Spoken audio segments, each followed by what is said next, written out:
الحمد لله رب العالمين. أشهد أن لا إله إلا الله وحده لا شريك له، وأشهد أن سيدنا ومولانا محمدا عبده ورسوله، صلى الله تبارك وتعالى عليه وعلى آله وأصحابه وذرياته أجمعين.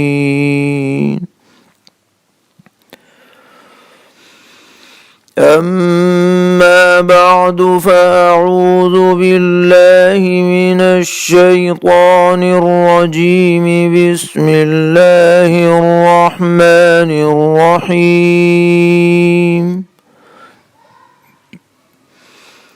يا أيها الذين آمنوا توبوا إلى الله توبة نصوحا،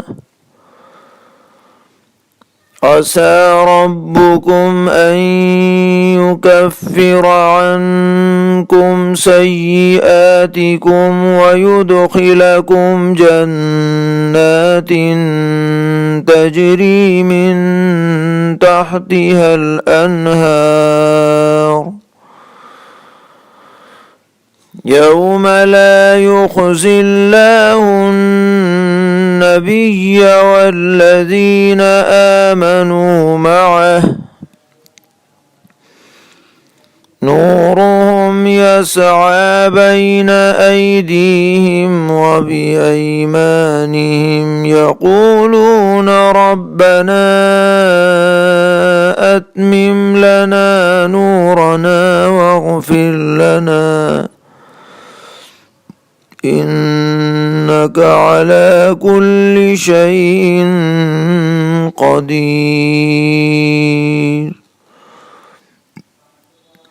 صدق الله مولانا العلي العظيم.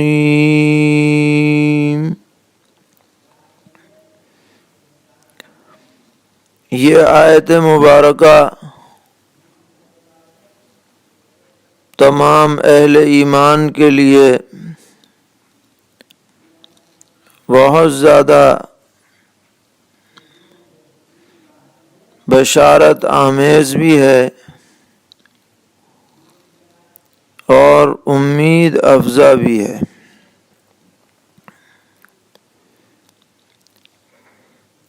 عام طور پر یہ دیکھا گیا ہے کہ جب کوئی آدمی کسی گناہ میں یا غلطی میں مبتلا ہو جاتا ہے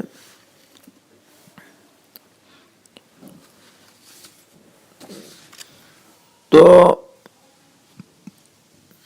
دو صورتحال پیش آتی ہیں۔ کبھی تو یہ بات پیدا ہوتی ہے کہ غلطی کرتے کرتے غلطی کا احساس ہی ختم ہو جاتا ہے کہ گناہ ہو گیا، بعد میں احساس بھی ہوا، لیکن ذہن میں یہ بات آتی ہے کہ میں تو بڑا پاپی ہوں، بڑا گنہگار ہوں، اب میری معافی کیا ہو سکتی ہے؟ لہذا جب معافی نہیں ہوتی تو کرتے رہو جو کر رہے ہو۔ یہ بھی کبھی کبھی شیطان دل میں ڈالتا ہے۔ حالانکہ یہ دونوں باتیں غلط ہیں۔ نہ تو غلطی اور خطا پر جمنا چاہیے اور بے حس ہونا چاہیے، اور نہ ہی اللہ تعالیٰ کی رحمت سے آدمی کو مایوس ہونا چاہیے، بلکہ پہلی فرصت میں سچی توبہ کا آدمی اہتمام کرے۔ یہی تاکید اس آیت مبارکہ میں فرمائی گئی تمام اہل ایمان کو کہ وہ توبہ نصوح کریں، یعنی سچی توبہ کریں۔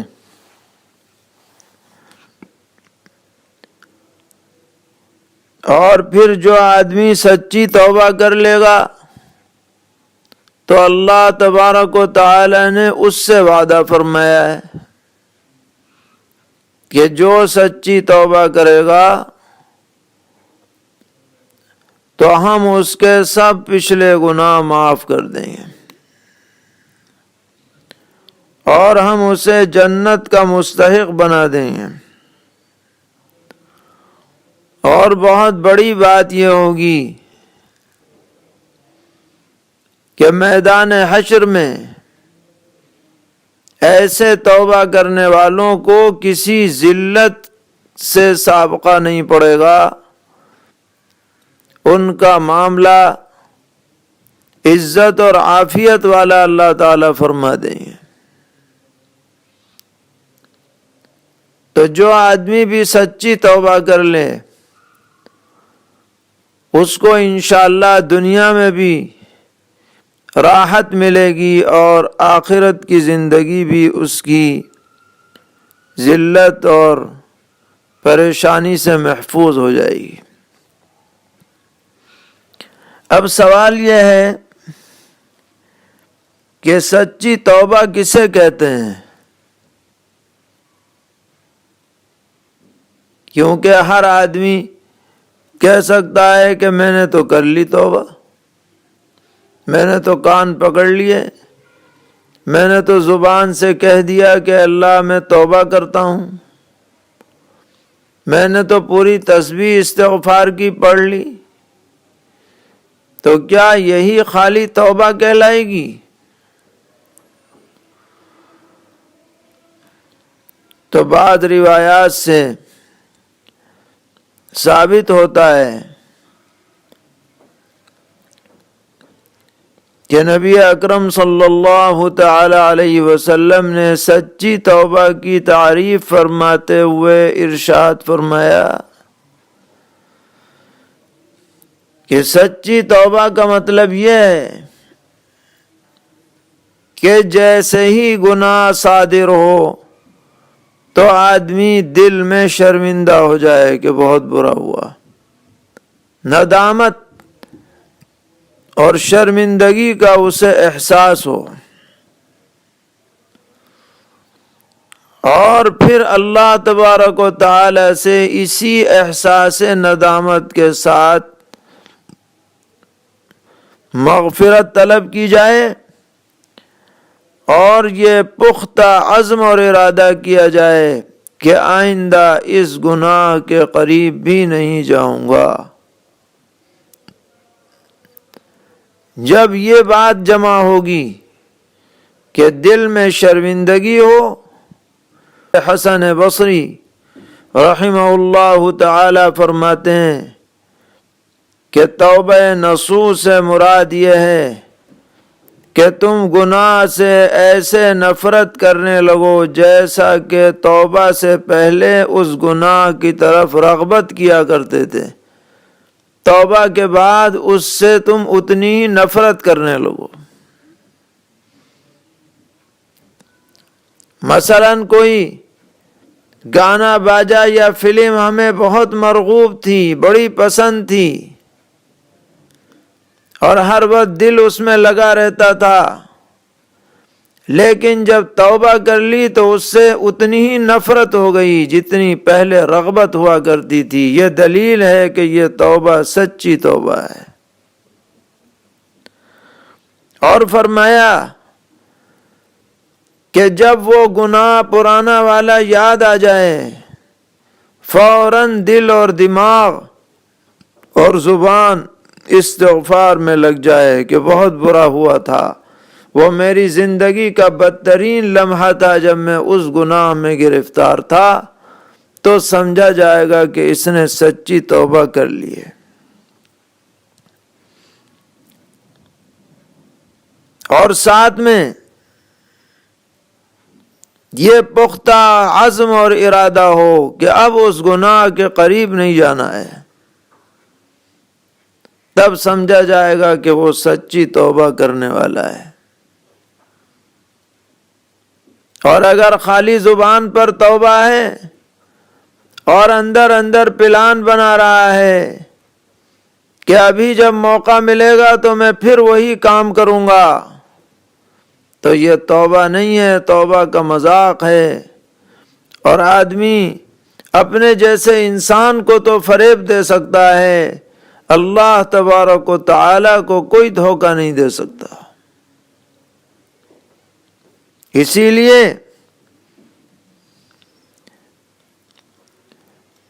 حضرت علامہ قرطبی رحمۃ اللہ علیہ جو ایک بڑے مفسر ہیں، انہوں نے نقل فرمایا ہے کہ توبہ کے لیے 4 باتوں کا پایا جانا ضروری ہے۔ نمبر 1، زبان سے استغفار ہو، اور نمبر 2، اگر بدن اس گناہ میں مشغول ہو تو اس سے فوراً اجتناب ہو، اور نمبر 3، دل سے یہ پختہ عزم ہو کہ آئندہ وہ گناہ نہیں کیا جائے گا،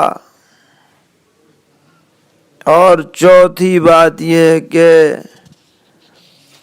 ایسی سوسائٹی، ایسی معاشرت، ایسے افراد کے ساتھ اٹھنا بیٹھنا جن کی وجہ سے اس گناہ میں ابتلا ہوا تھا، ان لوگوں سے اپنے تعلقات کو ختم کر دینا۔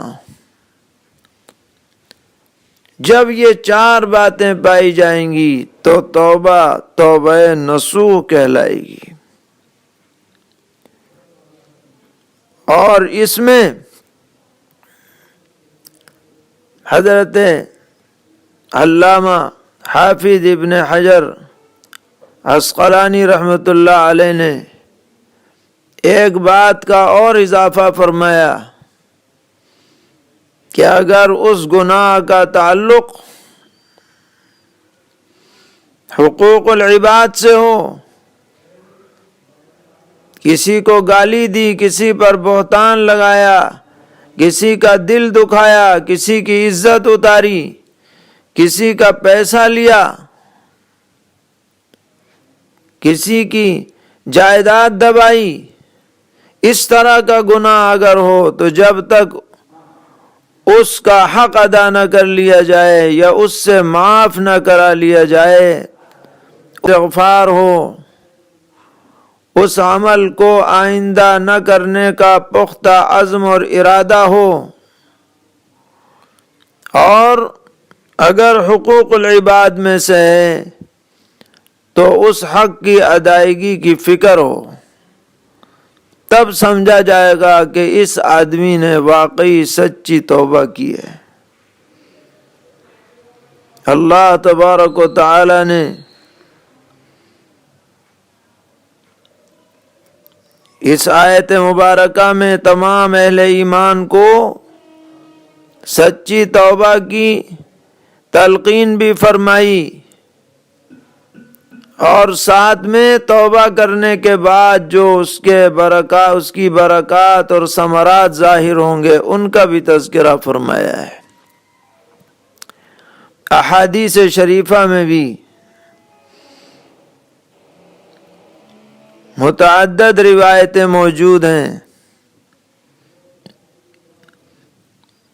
کہ نبی اکرم علیہ الصلاۃ والسلام نے فرمایا کہ اللہ تعالیٰ فرماتے ہیں کہ اے میرے بندو، تم دن رات گناہ کرتے رہتے ہو،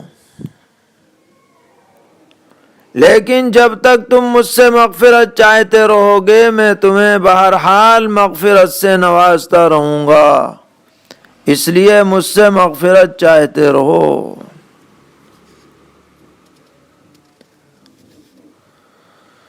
ایک روایت میں ہے کہ نبی اکرم صلی اللہ تعالی علیہ وسلم نے فرمایا کہ جب تک آدمی بالکل نزع کے عالم میں نہ پہنچ جائے، اس وقت تک اللہ تبارک و تعالی بندے کی توبہ قبول فرماتے رہتے ہیں، توبہ کا دروازہ اور موقع کھلا رہتا ہے۔ ایک روایت میں ہے کہ توبہ کا ایک دروازہ ہے مغرب کی جانب جو اتنا چوڑا ہے کہ 70 سال کی مسافت اس کے دونوں چوکھٹوں کے درمیان ہے۔ یہ دروازہ مسلسل کھلا ہوا ہے، کھلا رہے گا جب تک کہ قیامت کی آخری نشانیاں نہ پائی جائیں، اس وقت تک کھلا رہے گا۔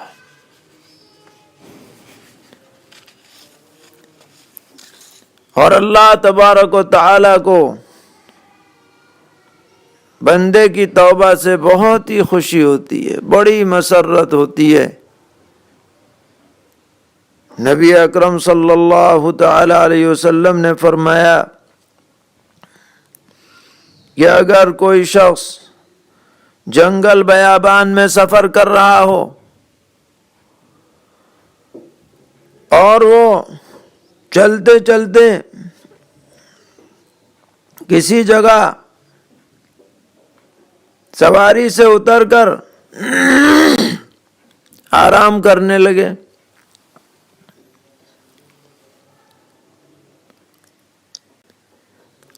اور جب آنکھ کھلے تو دیکھا کہ سواری سامان سمیت غائب، اس سواری پر اس کے کھانے پینے کا انتظام تھا، پہننے اوڑھنے کا انتظام تھا، روپے پیسے کے متعلق ذخیرے تھے، سب غائب۔ جنگل بیابان، ادھر نظر ڈالی ادھر نظر ڈالی، اس پہاڑی پہ چڑھا اس پہاڑی پہ چڑھا، کہیں سواری نظر آ جائے لیکن کہیں نام نشان نہیں۔ حیران و پریشان اسے مل گئی۔ فرمایا جتنی خوشی ہے اس سے کہیں زیادہ خوشی اللہ تبارک و تعالی کو کسی گنہگار بندے کے توبہ کرنے سے ہوتی ہے۔ سبحان اللہ، کیا شان کریمی ہے، کیا شان مغفرت اور شان رحمت ہے۔ ایک روایت میں ہے کہ نبی اکرم علیہ الصلاۃ والسلام کی خدمت میں کچھ قیدی پیش کیے گئے، ان میں ایک عورت بھی تھی، اس کا ایک دودھ پیتا بچہ تھا، تو وہ اپنے بچے کو تلاش کر رہی تھی، کہاں ہے بچہ کہاں ہے بچہ۔ جیسے ہی بچے پر اس کی نظر پڑی، اس نے فوراً اسے اٹھایا اور گود میں لے کر اسے دودھ پلانے لگی۔ نبی اکرم علیہ الصلاۃ والسلام نے یہ منظر دیکھ کر صحابہ کرام رضی اللہ عنہم سے پوچھا کہ بتاؤ کیا یہ عورت اپنے بچے کو خود آگ میں ڈالنے کو گوارا کرے گی اپنے ہاتھ سے؟ عرض کیا گیا کہ نہیں، ہرگز نہیں۔ تو پیغمبر علیہ الصلاۃ والسلام نے فرمایا لَلَّهُ أَرْحَمُ بِعِبَادِهِ مِنْ هَذِهِ بِوَلَدِهَا۔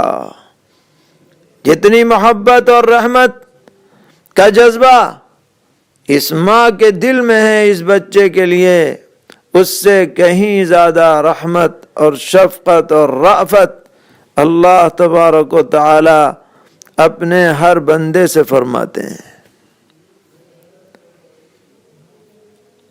تو اس لیے توبہ کا اہتمام کرنا ہے، اور جو جتنا زیادہ توبہ کا اہتمام کرے گا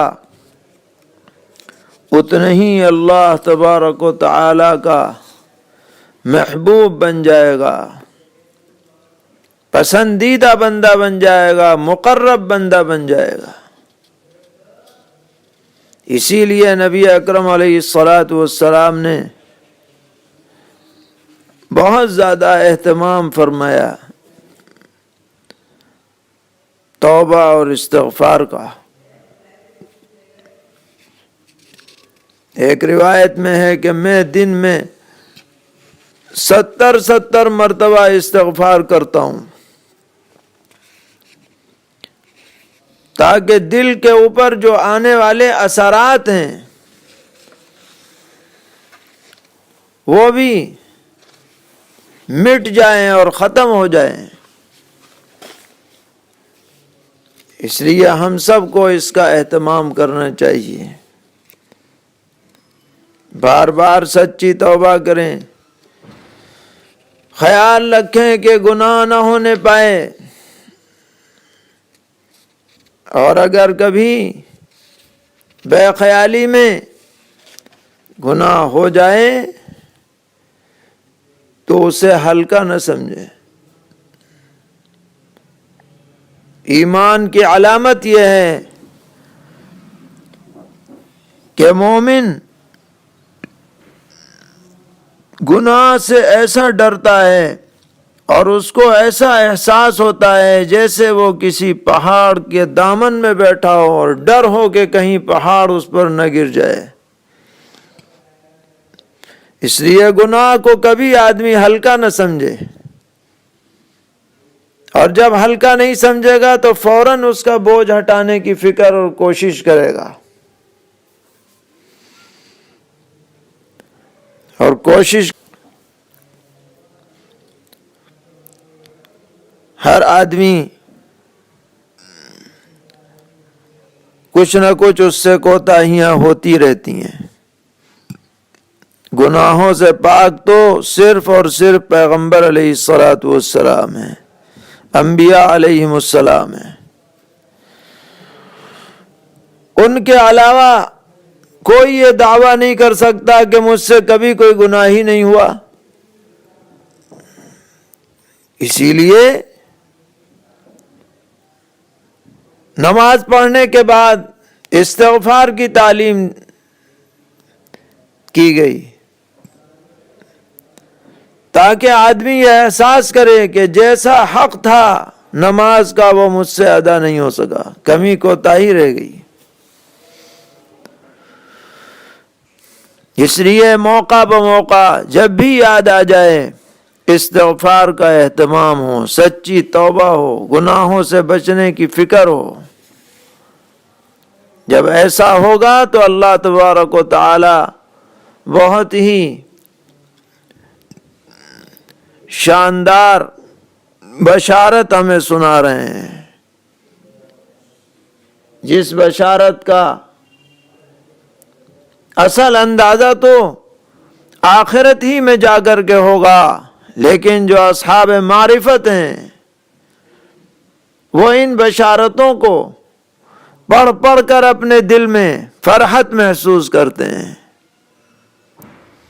کہ اگر تم سچی توبہ کرو گے تو ہم تمہاری ساری غلطیوں کو معاف کر دیں گے، ہم تمہیں جنتوں میں داخل ہونے کا مستحق بنا دیں گے۔ اور اس دن جب اللہ تبارک و تعالی پیغمبر اور ان پر ایمان لانے والوں کو رسوا نہیں فرمائیں گے، اس دن کا حال یہ ہوگا کہ ان کی روشنی، ایمان کی روشنی ان کے آگے آگے چل رہی ہوگی، اور ان کی زبان پر یہ جملے ہوں گے دعائیہ کہ اللہ اس روشنی کو بڑھاتے رہیے، اس روشنی کو برقرار رکھیے، اس روشنی کو کامل مکمل اکمل ہمارے لیے کر دیجئے۔ جتنا زیادہ ایمان، جتنے زیادہ اچھے اعمال، اتنی ہی شاندار اور بہترین روشنی کے جلوں میں چل کر یہ لوگ جنت کے دروازے تک پہنچیں گے۔ یہ بشارتیں سنائی جا رہی ہیں، اس لیے آج موقع ہے، یہ رمضان المبارک توبہ کا موسم ہے، مغفرت کا موسم ہے، جہنم سے آزادی کا موسم ہے، اللہ کی رحمت کا مستحق بننے کا موسم ہے۔ اور آج آخری عشرے کی پہلی رات، جو طاق راتوں میں سے بھی پہلی رات ہے، 21ویں شب ہے۔ آج ہم ابھی فوراً سچی توبہ کریں، دل میں ارادے کریں، ہر گناہ سے بچیں گے، ہر غلطی سے دور رہیں گے، جو ہو چکا اس پر ندامت ہے، آئندہ نہ کرنے کا پختہ عزم اور ارادہ ہے۔ کیا بعید ہے کہ رمضان کی برکت سے یہ توبہ ہماری زندگی میں انقلاب کا ذریعہ بن جائے۔ فرمایا یا ایھا الذین آمنوا توبوا الی اللہ توبۃ نصوحا، اے ایمان والو توبہ کرو اللہ کی طرف، صاف دل کی توبہ، کھوٹ والی توبہ نہیں، نقلی توبہ نہیں، اصلی توبہ کرو۔ تمہاری غلطیوں کو تم سے اتار دے گا اور تمہیں جنتوں میں داخل کرے گا جن کے نیچے نہریں بہہ رہی ہیں۔ یوم لا یخزی اللہ النبی والذین آمنوا معه، جس دن اللہ تعالیٰ رسوا نہیں فرمائیں گے پیغمبر کو اور ان لوگوں کو جو ان کے ساتھ ایمان لائے۔ نورہم یسعی بین ایدیہم وبایمانہم، ان کی روشنی دوڑتی ہے ان کے آگے اور ان کے داہنے۔ یقولون ربنا اتمم لنا نورنا واغفر لنا، اور وہ یہ کہہ رہے ہیں کہ اے ہمارے رب ہماری روشنی کو کامل فرما دیجئے، مکمل فرما دیجئے اور ہمیں بخش دیجئے۔ انک علی کل شیء قدیر، بے شک آپ سب کچھ کرنے پر قادر ہیں۔ یا ایھا النبی جاہد الکفار والمنافقین واغلظ علیہم، اے پیغمبر آپ کافروں سے، منکروں سے اور دغا بازوں سے اپنی جد و جہد جاری رکھیے اور ان کے ساتھ سختی سے پیش آئیے۔ جو دین کے راستے میں رکاوٹ ڈالنے والے ہیں، جن کی نیتوں میں فساد ہے، جو امت کو نقصان پہنچانے والے ہیں، وہ خالی زبانی باتوں سے باز نہیں آئیں گے، ان کے ساتھ کارروائی کرنی پڑے گی، وہ کرتے رہیے۔ اور یہ تو دنیا کا معاملہ ہے، ان کا انجام آخرت میں بہت ہی برا ہونے والا ہے۔ فرمایا وَمَأْوَاهُمْ جَهَنَّمُ وَبِئْسَ الْمَصِيرُ، اور ان کا ٹھکانہ تو جہنم ہے اور وہ بہت بری جگہ جا پہنچے۔ تو ایمان کا تذکرہ چل رہا ہے، توبہ کا تذکرہ چل رہا ہے، اس لیے اس کے مد مقابل جو لوگ ہیں ان کا بھی ذکر کر دیا تاکہ بات بالکل واضح ہو جائے۔ اللہ تعالی ہم سب کو ہر طرح کے شرور سے محفوظ فرمائے، دارین کی عافیت سے نوازے، وصلی اللہ تعالی علی خیر خلقہ محمد وآلہ وصحبہ اجمعین.